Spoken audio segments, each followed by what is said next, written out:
Oi, amigos e irmãos, graça e paz. Vamos para a nossa reflexão em Efésios 3, 14, 15, que diz assim: Por essa razão eu me ponho de joelhos diante do Pai, de quem toda a família nos céus e na terra recebe o nome. Nós temos o início de uma poderosa oração, onde o apóstolo Paulo está completamente motivado para orar. Por isso ele diz assim: por essa razão. Que razão? Tudo o que ele falou anteriormente até aqui nessa carta. E assim, só para a gente relembrar algumas coisas, o que motivava o apóstolo Paulo, nós temos, por exemplo, que antes da fundação do mundo, Deus já nos amava. Ele tem por nós um amor antigo. E assim ele nos escolheu para nós sermos santos e irrepreensíveis. Ele nos adotou como filhos dele por meio de nosso Senhor Jesus Cristo. Ele nos redimiu, ele apagou os nossos pecados, ele nos deu a palavra da verdade, o evangelho da salvação. O nosso Pai nos selou com o Espírito Santo da promessa, de maneira que nós somos invioláveis. O maligno não pode nos tocar, nós somos marcados por Deus, propriedade dele, e nós chegaremos ao destino proposto pelo nosso Pai. Ele nos trouxe para perto, nós que estávamos longe. Ele, por causa da sua grande misericórdia, por ser rico em amor, ele nos deu vida. Nós que estávamos antes mortos em nossas transgressões, em nossos delitos e pecados, ele nos salvou pela graça. Ele nos fez família dele. Ele nos fez morada do Espírito Santo. Ele nos fez concidadão dos santos. Nós somos membros da família de Deus. E Ele está nos edificando como morada eterna dele. E um dia para sempre habitaremos assim com o Senhor. Nós somos co-herdeiros. Nós somos membros do corpo de Cristo. Participantes da promessa de Cristo. Somos servos de Deus pela graça.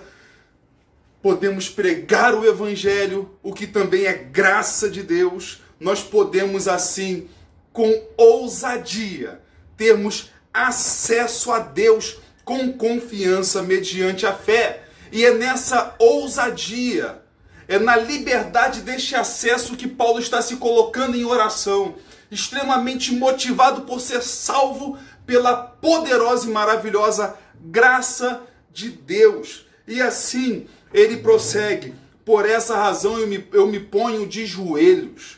Paulo não está dizendo assim, por essa razão eu me coloco em oração. Mas quando ele diz, me ponho de joelhos, nós já sabemos que Paulo está orando.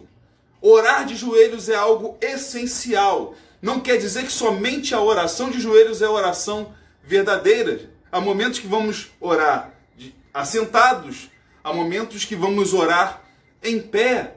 Mas não podemos deixar de orar ajoelhados, porque orar de joelhos significa um ato de total submissão, uma atitude que não pode ser negligenciada, não pode ser desprezada, porque é um ato de humildade diante daquele que é maior, daquele que é mais poderoso. É uma atitude de respeito, reverência, de coração quebrantado.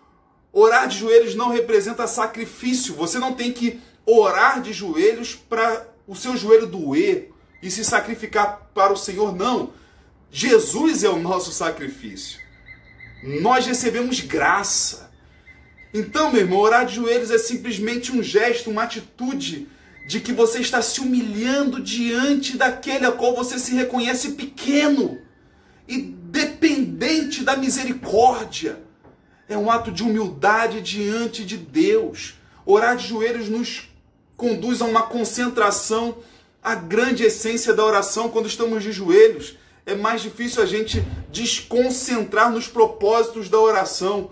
Orar de joelhos é reconhecer a nossa limitação e suplicar ao Pai que nos socorra e reconhecer que nós não somos nada, já que a atitude de oração é uma atitude de completa humildade, porque orar significa, Senhor, cheguei no meu limite e eu preciso que o Senhor manifeste a sua glória, a sua misericórdia. Então Paulo diz assim, por essa razão eu me ponho de joelhos diante do Pai. E a gente pode imaginar Paulo escrevendo a carta aos Efésios ou ditando a alguém essa carta e de repente, como se num determinado momento Paulo, ao se maravilhar com a graça, com a glória de Deus, com esse amor inexplicável, com essa rica misericórdia, ele tivesse que parar de escrever ou parar de ditar a carta para se quebrantar diante desse Deus maravilhoso, para se relacionar com Ele em oração, desfrutar deste propósito de intimidade com Ele. Porque algo essencial que a gente está refletindo nessa mensagem é o seguinte: nós somos curados pelo Pai. Porque o pecado desgraçou a nossa vida, o pecado nos afastou de Deus, o pecado fez com que a gente humilhasse um ao outro, se voltasse um contra o outro. E aí nós podemos, agora redimidos pelo Pai, transformados, salvos, libertos, redimidos, nós podemos ter esse acesso livre ao Pai por meio de nosso Senhor e Salvador Jesus Cristo. E a oração nos conduz agora à intimidade que o pecado antes tinha quebrado. Nós agora podemos nos aproximar do Pai. Por isso, creio em Paulo, deixando de escrever a carta para se maravilhar com a glória do Pai, com sua imensa misericórdia, se derramando, se rendendo totalmente ao amor do Pai. E então ele está dizendo que ele se põe de joelhos diante do Pai. Parece ser algo lógico dizer que você está orando ao Pai, se dirigindo ao Pai. Só que essa afirmação é essencial. Por quê? Porque quantas vezes nós podemos orar mecanicamente? Nós podemos orar de uma forma superficial. E ao dissermos que estamos orando ao Pai, nós podemos pensar neste grande Deus misericordioso. Nós podemos usar a fé, a intimidade, a gratidão, a submissão, valorizar a presença do Pai, ter realmente a percepção de que nós não estamos orando para a parede, nós não estamos falando com o vento, nós não estamos jogando palavras fora, mas nós estamos na doce presença de um Pai amoroso, misericordioso e imensamente santo. Chamar a Deus de Pai é um convite à intimidade, porque aquele que é Rei dos Reis, Senhor do Universo, aquele que é soberano sobre todas as coisas, também é seu Pai, meu irmão. Também é meu Pai. E se nós fizermos um estudo no Novo Testamento e perguntarmos assim, qual é a forma que o nosso Deus mais gosta, o nome que Ele mais gosta, que usemos ao nos dirigirmos a Ele? E eu tenho plena certeza, irmãos, que o nosso Deus gosta de ser chamado de Pai. Basta nós vermos as orações de Jesus, Ele se dirige ao Pai. A oração sacerdotal, a oração no Getsêmani. Pai, se possível, afasta de mim este cálice. Quando os discípulos pediram a Jesus que ensinassem eles a orar, Jesus ensinou a nossa oração, a oração famosa do Pai Nosso. Então ele ensina a gente a se dirigir a Ele como o Pai. A oração é um convite à intimidade, porque estamos sendo curados por esse Pai maravilhoso, que nos deu o nome dEle, porque é o que diz o versículo 15, de quem toda a família nos céus e na terra recebe o nome. O Pai nos deu uma identidade. Dele nós recebemos esse nome maravilhoso. Nós somos chamados de cristãos. Recebemos o nome do Filho desse Pai eterno. Nós somos chamados povo de Deus, família de Deus. Ele diz que Ele é o nosso Deus e nós somos dele. E a gente não pode deixar que nada nos afaste desse grande Pai. Quantos deixam que a sua família os afastem desse Pai? Ou a falta da família, os seus problemas, as dificuldades, às vezes, de uma família desestruturada, o afastarem desse Pai. e se esquecem que em Cristo nós agora fazemos parte de uma família, de um pai de muitos filhos. E assim precisamos seguir num aperfeiçoamento na vida da igreja, lembrando que nós somos uma família, que precisamos nos esforçar para que na nossa vida com nossos irmãos estejamos vivendo um clima familiar uns com os outros. Algo que às vezes nós falhamos tanto na nossa vida em comunidade. E o que eu percebo hoje, irmãos, é que muita gente parece que foi tomada por um estranho espírito de orfandade. Nossa geração, muitos, precisam ser libertos de um estranho espírito de orfandade. Porque parecem que não tem Deus como Pai. Se relacionam com um Deus de uma maneira simplesmente religiosa, fria, de alguém que parece estar distante. E não com o Pai de nosso Senhor e Salvador Jesus Cristo, um Deus próximo de nós, o nosso Pai. E assim se tornam limitados, parece que ainda atados às amarras deste mundo, escravos da individualidade, ou quando amam alguém muito mal, amam a sua própria família, vivendo um egoísmo familiar. Não conseguem se entregar ao propósito superior desse Pai. E assim, irmãos, talvez muitos tenham dificuldade de se relacionar a Deus como Pai, um Pai eterno, também por causa de alguns problemas que eles tiveram com a figura paterna. Quantos talvez não tenham tido um bom exemplo de pai, e assim têm dificuldade de chamar Deus de Pai e se relacionar com Ele? Quantos não conviveram com seus pais por causa das tragédias da vida? E assim vivem também com essa dificuldade na relação com o pai. Ou então outros que infelizmente aprenderam de seus pais a viverem uma vida egoísta, centrados em si mesmos. E assim têm dificuldade também nessa relação com o pai. Então precisamos de cura nessa geração que vive esse estranho espírito de orfandade, sem uma relação íntima com o pai. O filme Rei Leão, ele pode nos trazer um ensino bom sobre a relação com o pai, em ser curado por esse pai diante das dores da vida, ou da forma difícil como essa vida se manifestou para nós. Porque no filme O Rei Leão, o personagem principal, Simba, ele vive tentando esquecer o trauma e a culpa que ele carrega pela morte do seu pai. Ele se sente culpado pela morte do seu pai. E em certa parte da vida ele parecia estar vivendo muito bem, tranquilamente, esquecendo dessas coisas. Porém, diante da fala de um macaco, que parece ser um tipo de profeta, ele pôde ter um encontro meio que aí espiritual com o seu falecido pai, que de alguma forma vivia dentro dele. Não é um exemplo assim perfeito, né? Nosso pai, ele não vive simplesmente dentro da gente com suas memórias e por aí vai. O nosso pai vive de verdade.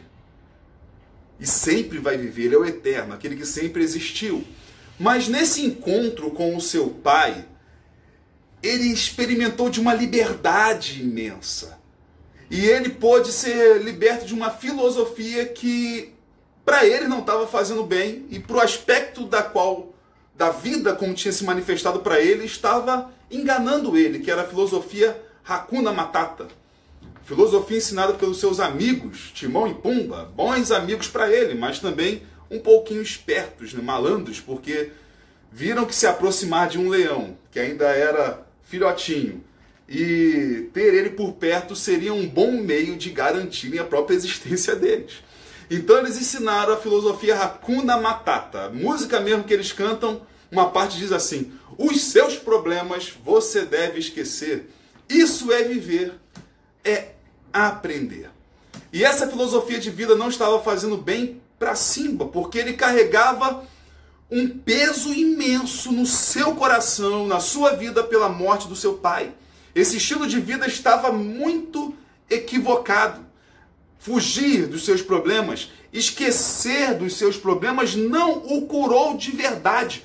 Somente no encontro com o do seu pai é que ele pôde sim encarar os seus problemas de frente.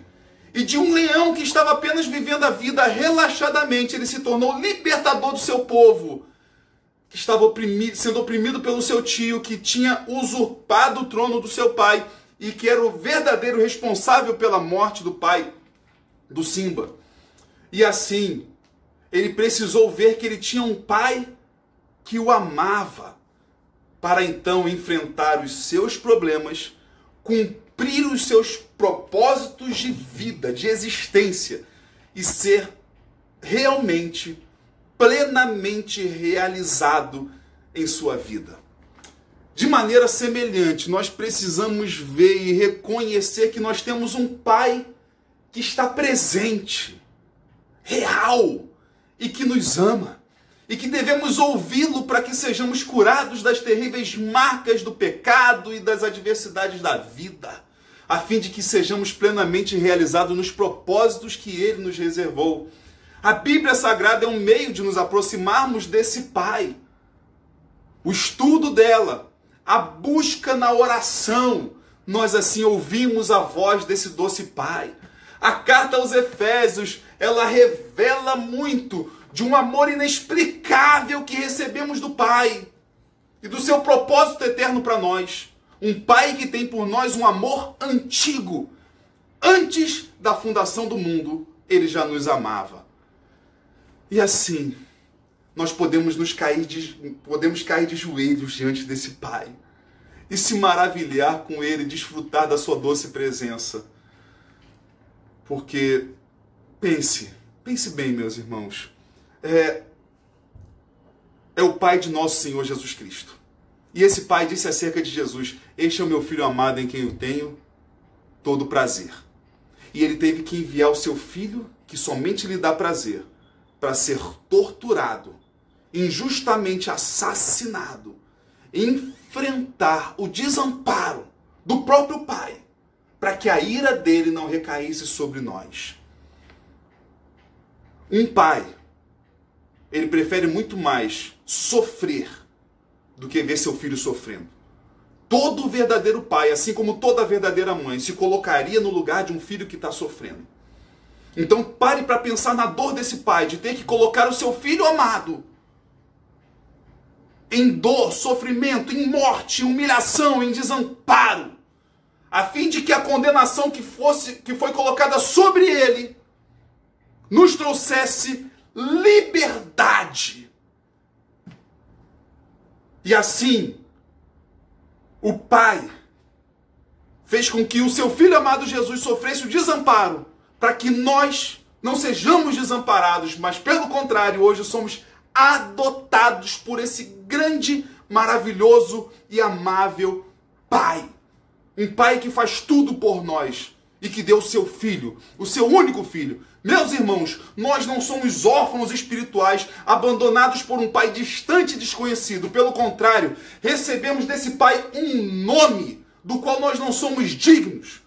O nome do seu amado e precioso Filho. Nós somos cristãos, discípulos de nosso Senhor Jesus Cristo, salvos pelo sangue de nosso Senhor Jesus Cristo.